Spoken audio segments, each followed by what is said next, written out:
What's going on, everybody? Welcome to the Dig It podcast. I'm your host, Drew Walsh. And listen, I always say I got a special guest, and I truly mean that because we bring on guests who I really enjoy. They're a heck of professionals, and they do a great job.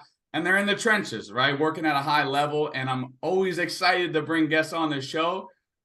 But guys, we got Coach Lee Taft in the house, aka the Godfather of Speed. And I couldn't be more excited. For the listeners, you guys know I kind of wear two hats. I baseball and then strength and conditioning. For the strength and conditioning side, guys, Coach Lee Taft is a Hall of Famer of all things speed, okay? He's been a mentor for me for years and years and years, and it's probably why I'm still coaching athletes to this day. Anything you see with me on the movement side has some influence of Coach Lee Taft. And this is really special for me to be able to have you on this podcast and just talk shop.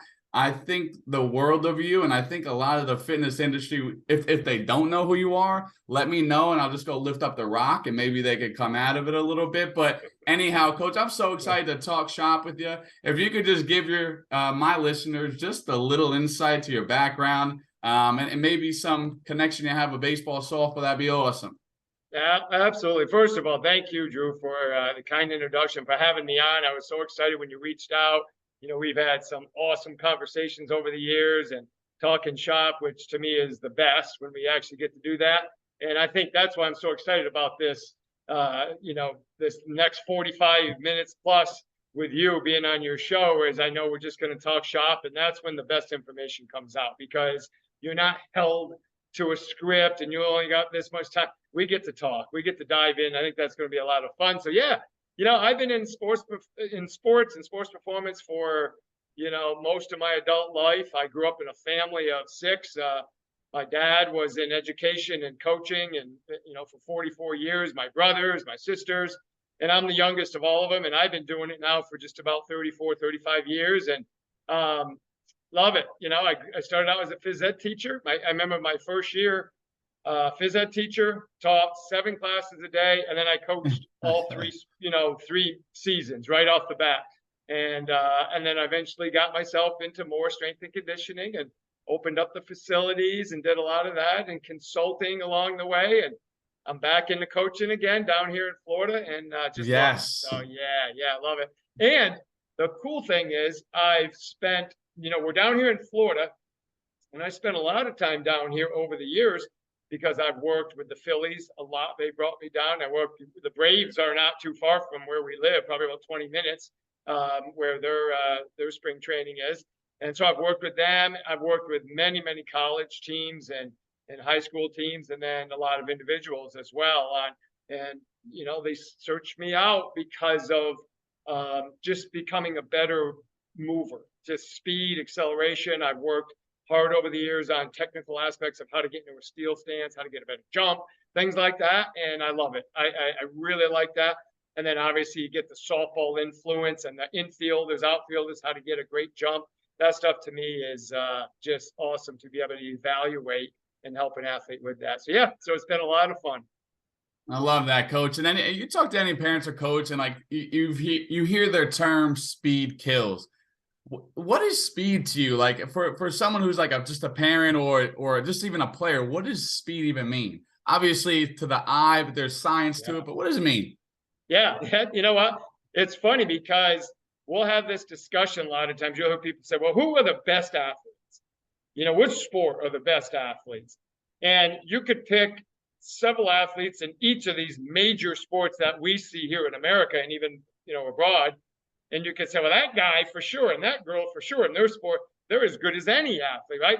And you go in baseball, and I mean, we wouldn't have enough time to go through the number of athletes that can move, that have amazing specific and general speed.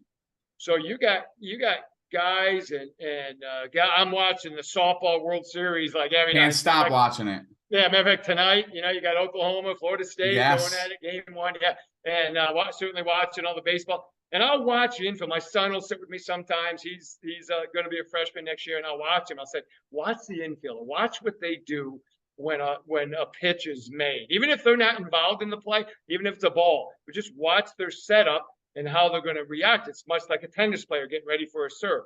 And so speed is in these individual sports, these various sports, in particular baseball, softball, it's the ability to be able to accelerate your body to get to a point where you can make a play. That could be getting to a base, could be outrunning a throw, it could be getting a ball hit over my left shoulder in the out in the corners. It could be hitting a hard hit, hot ball up the middle. And so speed is something that allows you to accomplish a task pretty quickly. And that doesn't always mean you're as fast as the world-class sprinters. It means you have a really good understanding how to escape space and attack new space. And in a lot of sports like baseball, softball, especially specific positions like the infield, it's about covering that space very, very quickly, making the play, then the play's over. That's speed to me, especially in the world of being on the diamond. So I think it's really cool.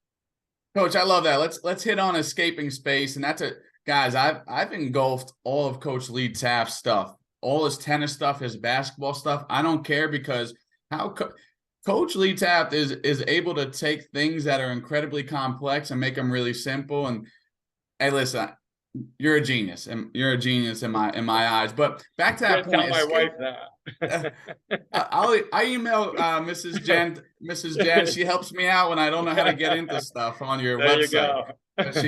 She's the best. But back to escaping space, right? That's like, for listeners, think about if we were to watch a video or a replay of the best shortstop to ever live, Derek Jeter, and he fielded a routine ground ball, right? Coach means from the moment he moves, that's escaping the space. And if we were just to hit pause at right, left catch, that's a new space. And there's a lot of things that go on in between that escape and arrive at a new spot, right? There's angles, there's speed, there's posture. And you could have, what do you say to the athletes who are incredibly fast until they have to react to an environment or stimulus, right? That's a big, there's speed, and then there's sport specific speed or quickness, right? That's right. It's environmental, right? I mean, I've seen, like, I was considered a pretty fast athlete, but I was much quicker than, like, on a basketball court, I could cover ground really fast. I was a track athlete. I wasn't the best 100. I was a better jumper, and I was a better hurdler. I didn't have that raw top end speed that a lot. But in the first 10 meters coming out of the blocks, I was always out front because that was my ability, which translated really well to sports like, being in the infield, tennis, basketball. I played a lot of racquetball when I was younger too. It translated to that because I understood, in order to, there's two things, Coach.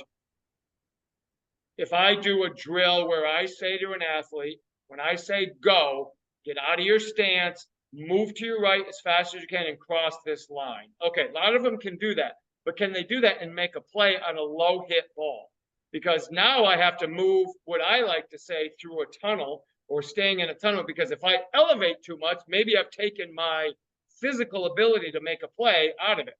So being quick, the ability to accelerate and the ability to escape that space and attack new space, you can do that two different ways. I can do it and just time them.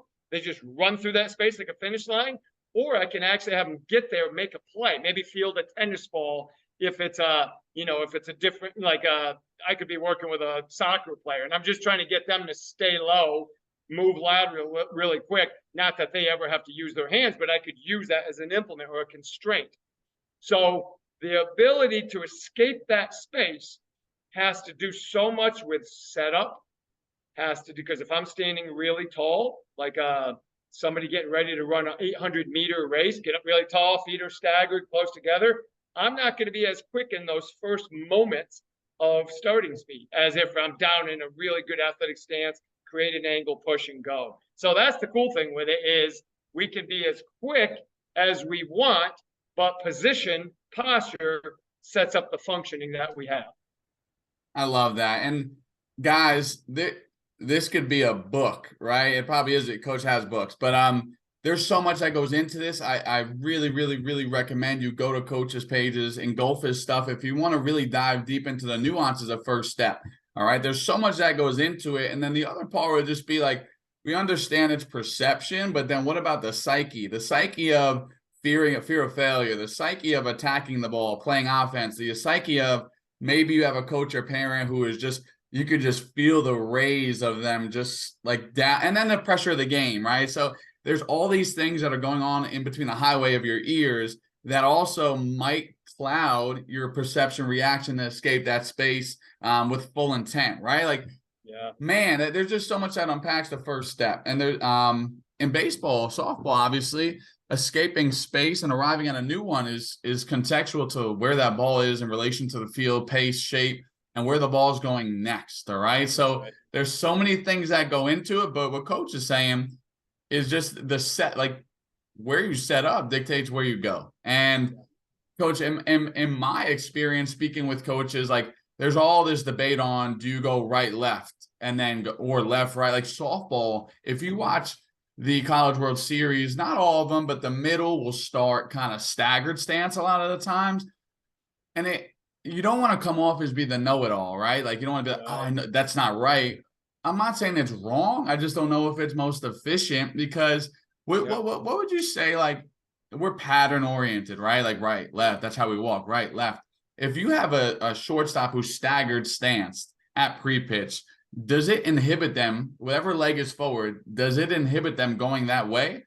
Or would you say like, would you agree it's more challenging, but there's efficient tactics to get out of that stance? But would you say it's slower than setting up in a nice wide low base and then letting your eyes tell your body where to organize go next? Yes. So let's take the game out of it for a second. Doesn't matter what the game is right now. We're just simply talking about setting up in basically a parallel stance, and a coach could give me a signal, or they could do anything to give me a reactionary read. So I'm seeing something happen, and it tells me to go right or left. If we get this kind of offset stance or this staggered stance, and the potential of me having to go to my right, and let's say my right foot is in front a little bit of my left leg, and I'm going to go to my right. My left leg is going to be the foot that's going to reposition, and it's going to produce an angular force into the ground to start my center of mass to the right. If my staggered stance forces me to move that foot any great length, immediately it slows me down. Immediately. Now, we're talking fractions, but in the game of baseball, softball, it is fractions. We Huge see difference. it all the time. Oh, we see it all the time. So if I could be more squared up or parallel or whatever phrasing you want to use, if I have that ability to reposition shortly and punch the ground quickly and move, now I'm into my pure acceleration footwork sooner. Right. And why would that ever be a bad thing? That would never be a bad thing. So if I can simplify the game, when I work with base dealers, it's the same thing. And I always tell them, you got to know the rules first if you're going to break them. So some of the guys like to, open one foot a little bit or long arm or whatever. And I always set my baseball players up first, very parallel, arms, hands hang by the belt for various reasons. And foot position is at various reasons because I tell them the front leg won't do a thing until the back leg does its thing. The front leg reacts to the back leg. The back leg starts pushing, the front leg can now open, and that opening action, and this is the reason I'm mentioning this is because it happens the same thing in fielding. The minute the front leg starts to externally rotate or open towards the direction I want to go, that produces an action-reaction force for the back leg or the push-off leg. So why would I want to reduce that? Because that's a physical or a physics component that improves my speed. And if I can simplify it, you mentioned a couple minutes ago about this pressure coming from the crowd in the moment, in the genetic psychology of that person, because not everybody's like Derek Jeter or Michael Jordan or Diana Taurasi or whomever. That just doesn't seem to bother them like it bothers the rest of us, right? So we've got all those pressures on us now. If my stance, I have to think about my setup, and I have to make sure I'm in it. that's even more pressure. But if I always get in a very fundamental, simple stance that produces force quickly, it makes it so much quicker to be quicker. And then if players want to adjust, they got a lot of experience and they can adjust, that's fine. Start simple, use physics to your advantage rather a disadvantage. I love that. And it's just like, it's not like I made this up. It's I understand physics, I understand application, I'm flexible. But Yeah, show me why like I should be flexible. Like if you're a youth athlete and you're not incredibly strong yet, like we gotta stay within the confines a little more right. to dominate that skill. And then, like you said, as as you mature as an athlete and you understand the game a little better yourself a little better, you do what you got to do as long as proof is in the pudding. And before we move from that steel break setup, or that we don't have to go down the 60-yard dash rabbit hole, because I think we're on the same page with that as far Sure. as 180 feet of linear speed and how it could translate or not to baseball. I think we're on the same page as it doesn't. But there's things you could take away. But let's stay with the steel break here. One thing that all my athletes will probably be able to tell you is POP, right? Go into that a little bit. Listeners, this is your steel break, your first move, and it could be your first move on a 10-yard, 20, 30-yard dash, or a ball hit to your right.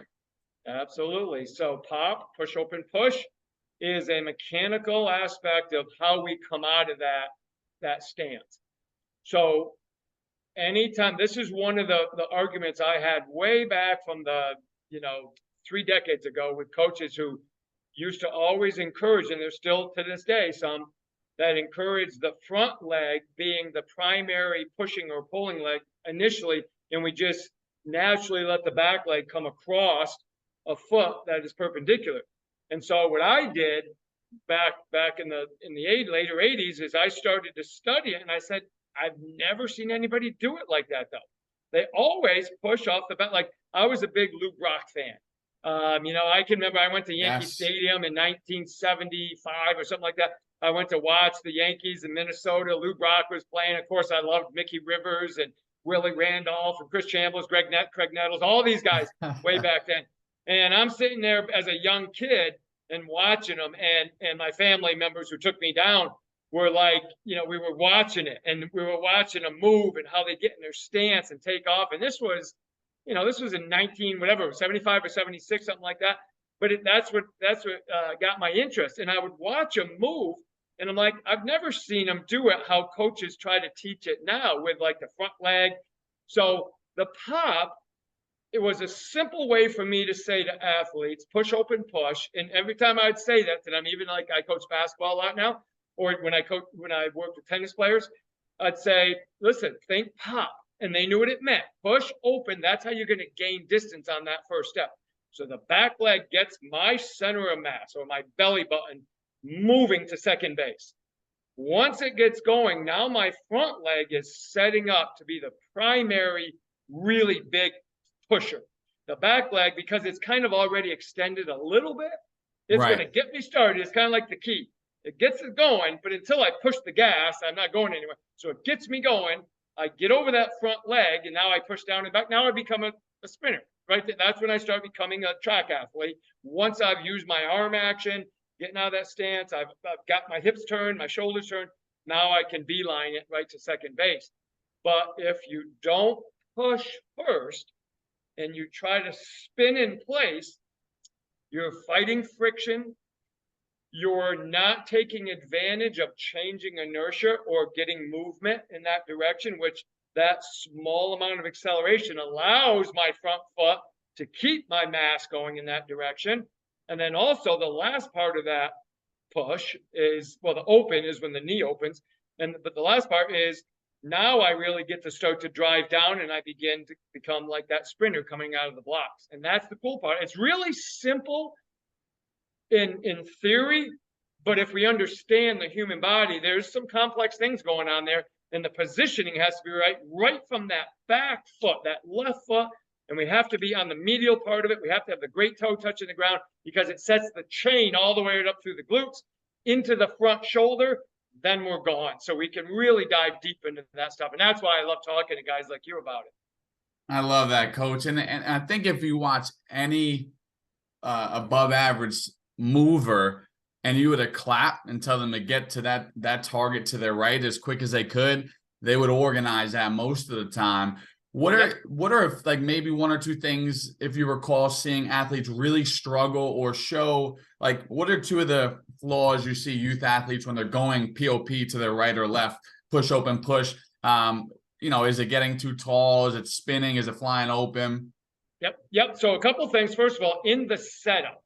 So when I assess an athlete, a guy maybe just going to steal, I want to make sure that they gain dorsiflexion and pronation. If they don't, they're not in what we call a propulsive state, a state to push your body in that.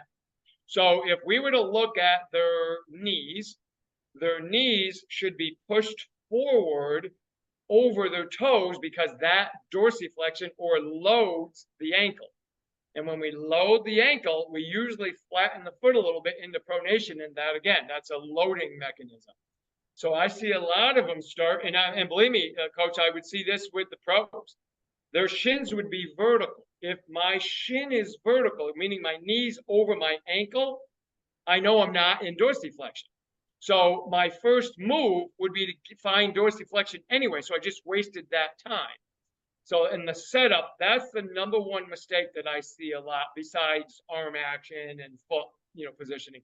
The other one is, I think what's really important when they go into their acceleration is to learn to chase their shoulders.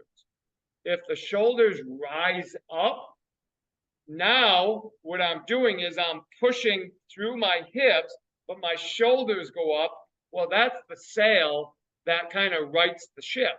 Okay, right. So if my shoulders are up, now all of a sudden I'm in extension and I'm having a hard time. But if I can kind of keep a straight line from that back push up through my hips, through my shoulders, through my head, now I get a pretty good acceleration position and I can go further. So those are a couple things moms and dads listening, or coaches listening, or players listening can say, oh, okay, I can see that. I got to chase my shoulders. Just have their buddy take their iPhone out, film them really quick. You can see it right there. And before we move on, I want to get into the 7 athletic movement patterns. Like in that moment, it is an incredibly violent action. Like it's got to be a controlled aggression, but like a lot of baseball players move very they're very choppy with their upper limbs, right? Their arms don't pump that much as far as a full like pendulum of arm swings. They're very tight to their body, and force production's violent. Like you're working against gravity and you're trying to redirect it, and it's something you always said that stuck with me and helps my athletes out is loud limbs. You got to separate limbs and be aggressive with it to produce force for a certain period of time until you get extended, which we probably don't even get into that much in baseball. But what would you say about that? Yeah, that's so important. Imagine being Aaron Judge and trying to move that body. I'd love to be Aaron Judge, actually. What is he? 6'7", 6'8", 200 and whatever pounds, I'll be Aaron Judge. Yeah, and trying to get that much poundage started. Well, in order to push hard enough with your legs, your left leg and then your right leg, the arms have to buy time. And they buy time for having this, like you said, this really violent, aggressive separation. It's that long separation that allows the leg to stay long enough to push. It would be like me saying to you, Drew, go to the courts, basketball court, and I want you to squat down in a catcher's stance, and I want you to jump up and touch the net or the rim, but you can't come out of the stance. You just can use your ankles, and that's it. So you got to try. That would be a funny sight. That would be a funny. Well, it's like we have to be able to use the length to be able to create long enough force to move our body down the runway. Now, once we get to 3-4 steps, the arms start to speed up. They shorten a little bit because now we've got momentum and now we're into acceleration. So yeah, that's a really, really important point. And sometimes for athletes that really struggle with it, you just have to break their arms down a little bit. Just maybe get them half kneeling and teach them what it looks like to have an acceleration arm strike versus a max velocity arm strike.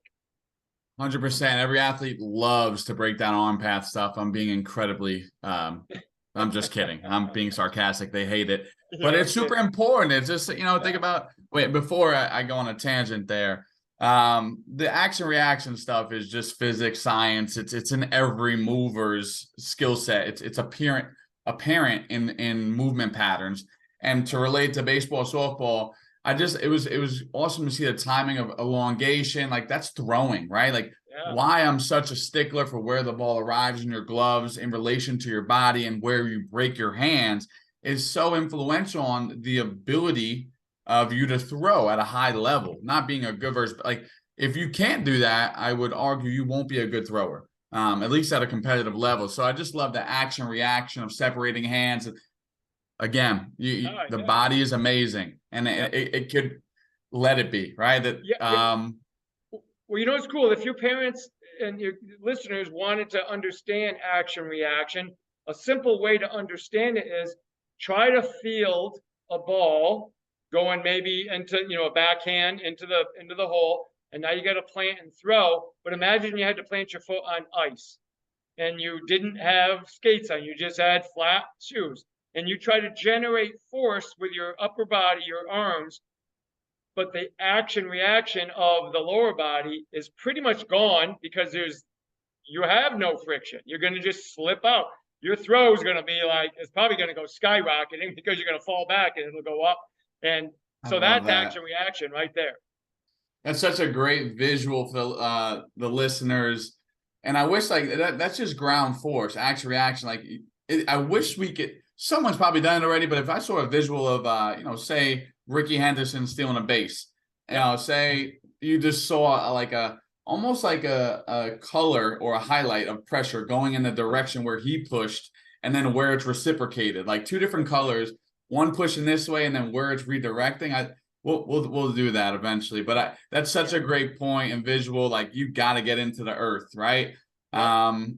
And that could like lead us into that's part of deceleration. Let's get into the 7 athletic movement patterns just from like a 30,000-foot view, and then Yep. let's kind of like navigate that to baseball, softball.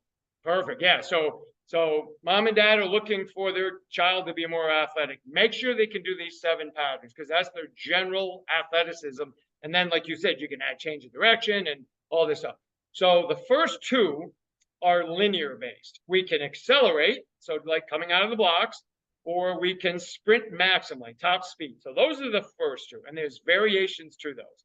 The second 2, which gives us 4, is going to be laterally. So we can laterally shuffle like a basketball player. That's a sport we see that in a lot. Or we can laterally run, which could also be called a crossover. I called it a lateral run, where we have to get more depth. That would be an infielder going into the hole to get a pretty hard hit ball. Number 5 and 6 are retreating. So we're going backwards. The first one is a back pedal in any form of a back pedal. There's many different kinds. Or we could have the initial action is retreating, which we would call a hip turn. We pop our hips open and then we go back.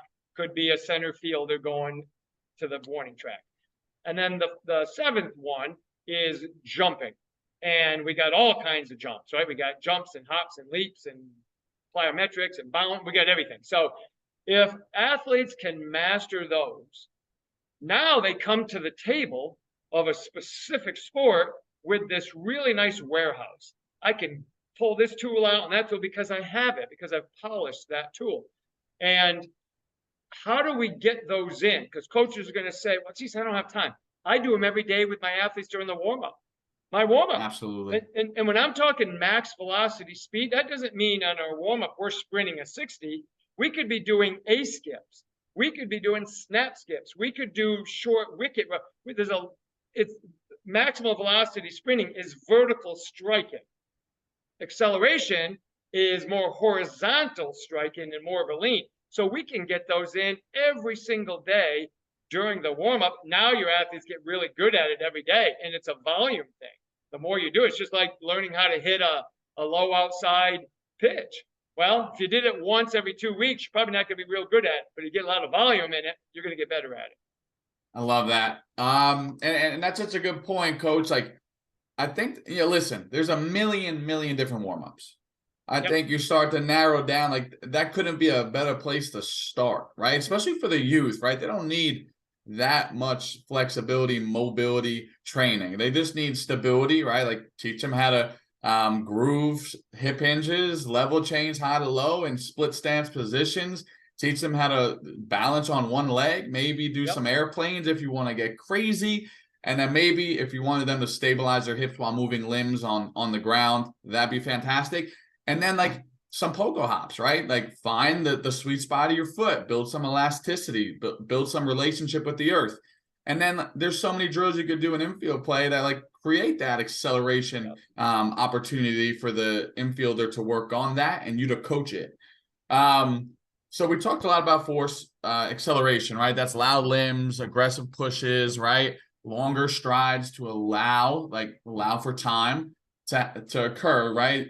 You said on your last podcast with Dan Path, like the best sprinters give time off the block to allow their hips to get into the earth, elongate.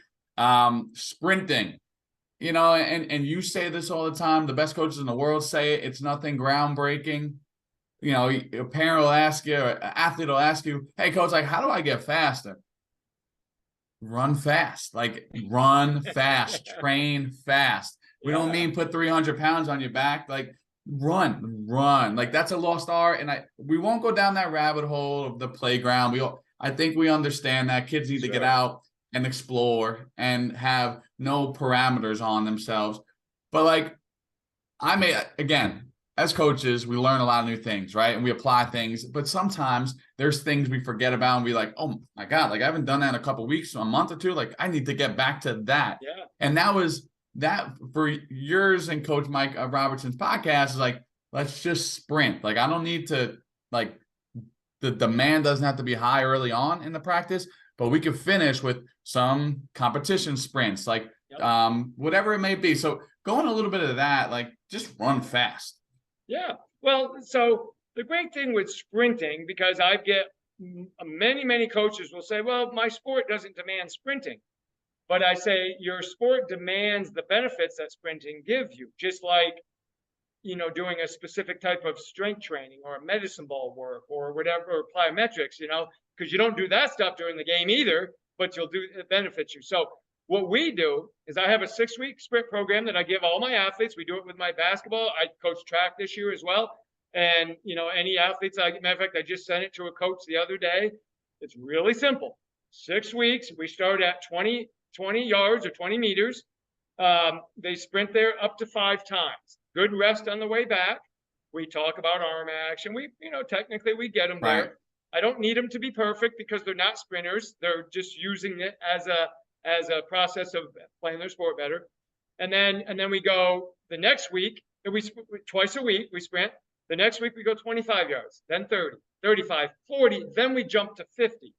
But it goes the first week 5 reps, the second week 4 to 5, the third week we go to 4, then we go 3 to 4, 3, and then the last week is 2 sprints, but they're maximally. And our kids get faster. One of my daughters who did it since high school all the way through college was remarkable on how much faster she became as an athlete. And this is what happens. Sprinting builds great feet, great ankles, great lower legs, and they gain that valuable stiffness, not old man stiffness. We can't get out of bed. Yes. I don't mean that kind of stiffness, right? 30 brought that on quick, coach. I was like, whoa. I'm telling you. The good stiffness means they're like a spring. That joint manages that force, that ground force quickly, and it gets rid of it quickly. That's how it helps us. So sprinting helps acceleration. Sprinting helps that baseball player, softball player get off first base or second base and get to the next bag. It helps the outfield to be able to run better. It builds better connections of the leg, the hip, up through the core. The shoulder action, that violent shoulder action, helps go all the way down across the body to the opposite side.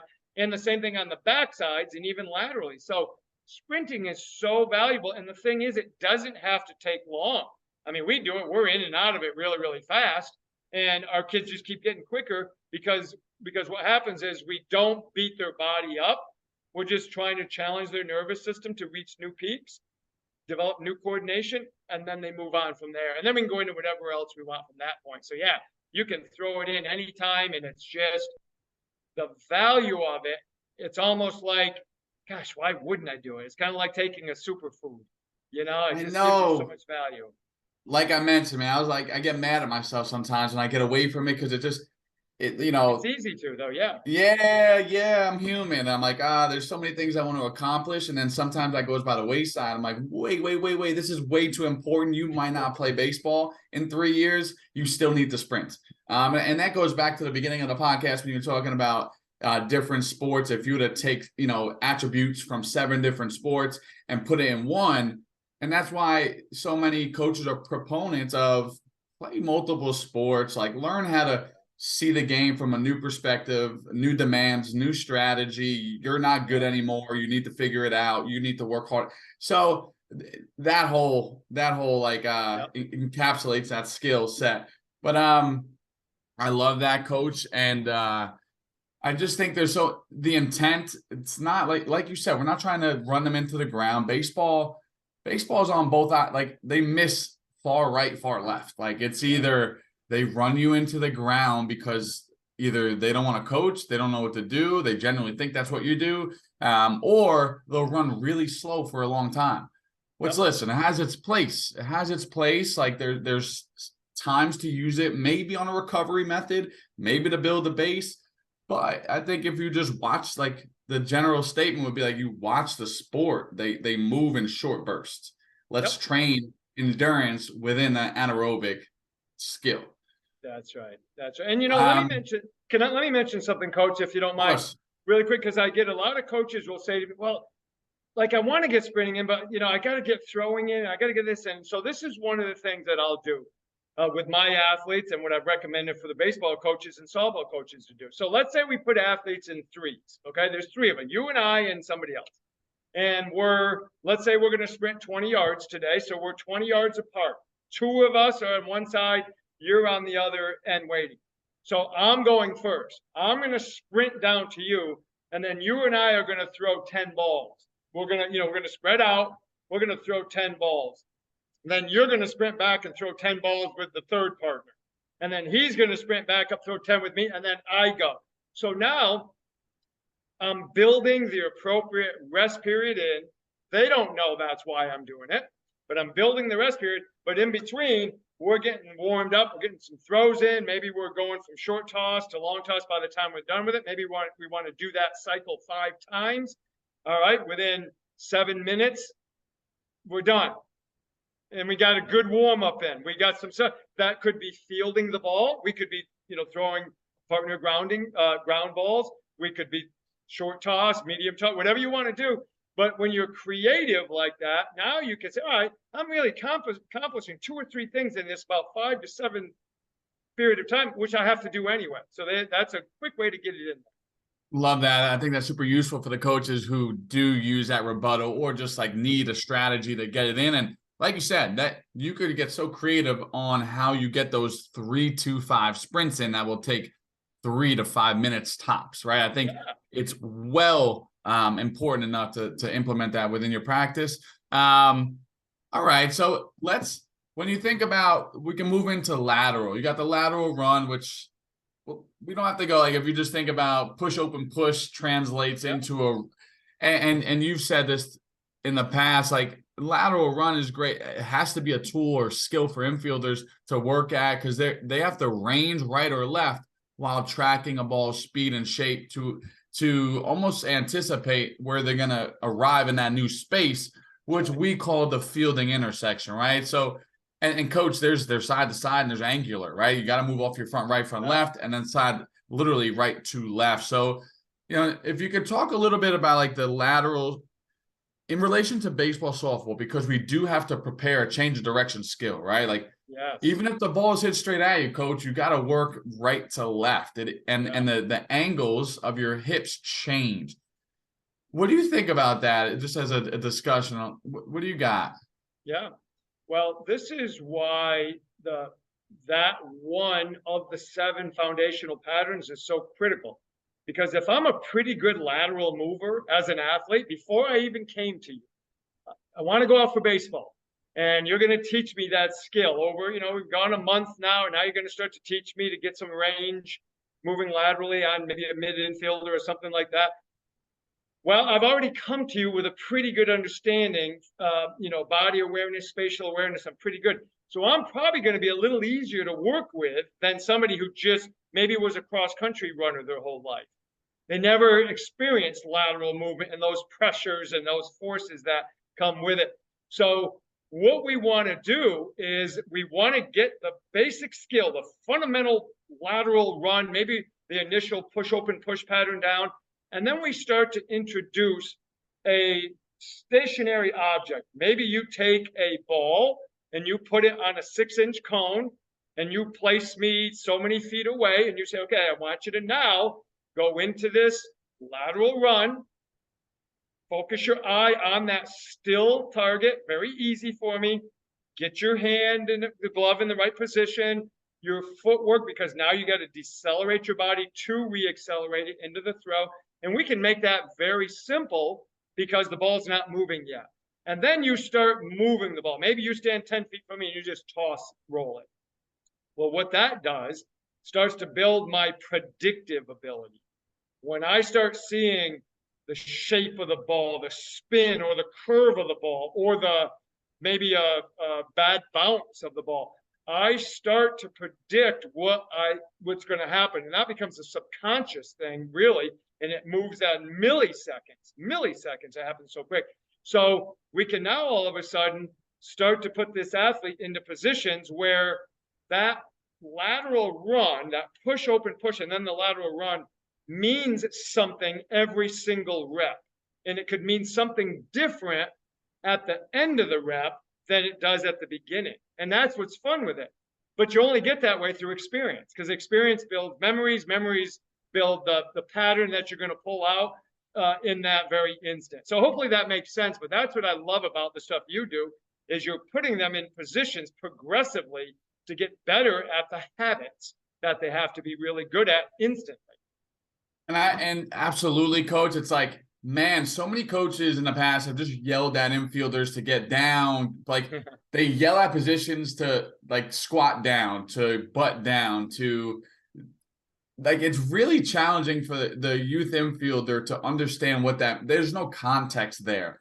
Yeah. So that hurt. Like, that's why I'm so passionate about teaching kids how to move well, how to level change. Like infield plays level change by way of squats, lunge, split stance variations. Like that stuff's hard. So if we could get really good at just doing it in a controlled environment, awesome. And then as you're doing that, you bring context and you tell a story about how this could apply to infield play. So what coach is saying is like, that ball is not moving on the earth. You're in control now. Yeah. But you're not in control because you don't know how to decelerate. You don't know how to use your lower mass, center of mass as efficiently as you can, especially within the confines of infield play where you have to go that way next with a girl or a guy running really fast down the line. So that's why I love your stuff. Is so awesome. And we do a lot of that stuff, decelerate to allow, like if you think about a routine ground ball hit right at us, there's a lot of schools of thought. Some people are like, you got to run right at it, right? And you got to go right, left catch. And I hear you. I understand what they mean because it's efficient. If I run straight at a ball and then just shuffle to my target, I hear you. But I think what happens is that the only person who can really get away with that is an incredible mover who's really strong and is able to put their foot in the ground, change direction on a dime. Yeah. But coach, envision a youth infielder, a ball hit medium pace right at them, running straight at the ball. Like if that doesn't spell collision, I don't know what does, right? So, you think about curved running and angular running and the ability to move off angles and stuff like that, not only from an optical side of things, but a moving, right? Like, that's right. What do you think about, like, if ball hits straight at me, if I'm just clearing my left eye, getting information, but also I'm about to arrive at a new position, right, left catch in a staggered squat stance, low with the ball moving really fast, and my hands have to go out now. Center mass moves a lot really quickly, high, low, forward, back. What do you think? Yeah, no, I agree with you 100%. And it's like we this is where I've always used this phrase is you have to know the rules if you're going to break it. So if in a particular play, an infielder went straight at the ball, they're at the highest level of the game, they just got immaculate hands and touch, and they can do whatever they want. But a youngster learning it and having that ability to use a little bit of angular momentum into that, and the footwork almost presets the throw. I think that just sets them up for success, and then they can develop their DNA to throw and footwork how they want within the model that you taught them. So a model of movement, whether it's specific like fielding, charging on a kind of medium hit ball, there's a model to that. How much flexibility it has is up to the athlete's ability, right? And really what the coach is going to teach them. So I agree with you with, I think, going straight at it and having to renegotiate the feet to stop that forward momentum to throw. And some of these kids are going to throw across their body because they're not going to get their hips through. And so another phrase I like to talk about with my infielders is we do want to decelerate. We have to decelerate, but really the ultimate goal is to re-accelerate.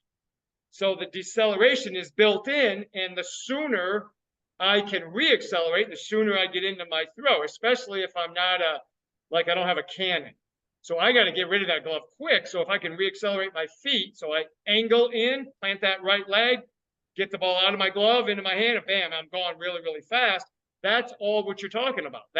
It all is relevant, whether it's charging an on-hit ball, coming off a little bit on an angle, or going straight down towards third base in that gap and getting it and plant and throw. So that ability to re-accelerate has to be in the mindset of how we feel.